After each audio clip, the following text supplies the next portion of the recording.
और ये एक वो अवसर था कि जब कॉलेजेस में, विद्यालयों में पढ़ाई नहीं होती थी, हम लोगों ने एक टाइम टेबल पूरा 10 महीने पहले जारी किया,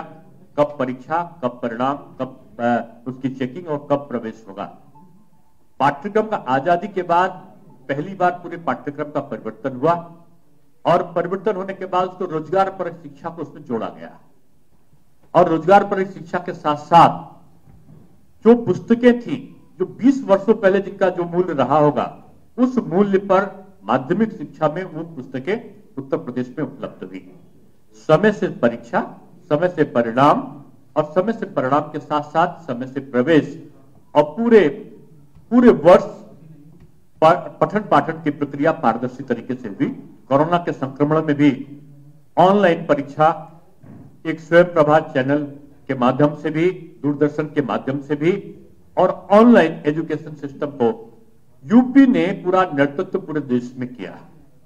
और हायर एजुकेशन में तो 78,000 जो लेक्चर्स थे, एक रिकॉर्ड बना, अपलोड की एक डिजिटल लाइब्रेरी हमने बनाई, जिसमें मुफ्त में विद्यार्थियों को पढ़ने के लिए और अध्ययन अध्यापन के लिए वो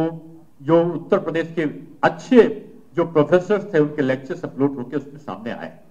यानी शिक्षा का परिवर्तन और परिवर्धन हुआ। संस्कृत भाषा के जितने भी अध्यापक माध्यमिक विद्यालयों में नहीं थे, सभी जगह उनको उपलब्ध कराने का एक अभियान चला और उनको उपलब्ध कराया गया। संस्कृत के विद्यार्थियों को भी माध्यमिक शिक्षा के विद्यार्थियों की तरीके से प्रथम 10 स्थान प्राप्त करने वालों को 1 लाख रुपए और टैबलेट देने का काम, और माध्यमिक शिक्षा में जिस प्रकार से विद्यार्थी जो हाई लेवल का जो मार्क्स प्राप्त करते थे प्रथम 10 में, उनके कहने पर उनके नाम पर गौरव पत्र, यानी उस क्षेत्र का विद्यार्थी कौन मेधावी है उसके लिख के देने पर गौरव पत्र का निर्माण वहां पर कराने की प्रक्रिया, ये कुछ ऐसे काम थे जिन्होंने शिक्षा के क्षेत्र में अभूतपूर्व परिवर्तन किए। जो शिक्षक हैं उनको भी शिक्षक पुरस्कार दिया गया और उनकी सेवा अवधि में 2 वर्ष की वृद्धि के साथ उनके जो इनाम की राशि थी वो बढ़ाई गई। और यही चीज संस्कृत के जो अध्यापक थे उनके साथ भी किया गया। आपको बताते हुए खुशी है कि संस्कृत निदेशालय के गठन की प्रक्रिया लगभग समाप्त है, अब उसके निर्माण की प्रक्रिया प्रारंभ हो रही है। और संस्कृत परिषद का गठन, संस्कृत संस्थान का गठन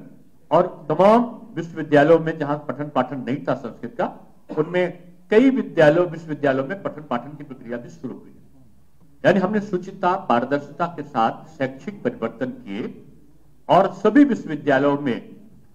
शोध पीठों का निर्माण, शोध गंगा पोर्टल का निर्माण,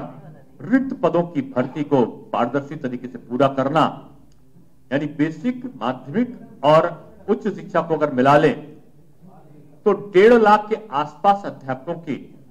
पारदर्शी तरीके से नियुक्तियों का क्रम बगैर किसी भेदभाव के संपादित हुआ। तो ये एक ऐसा अभियान रहा है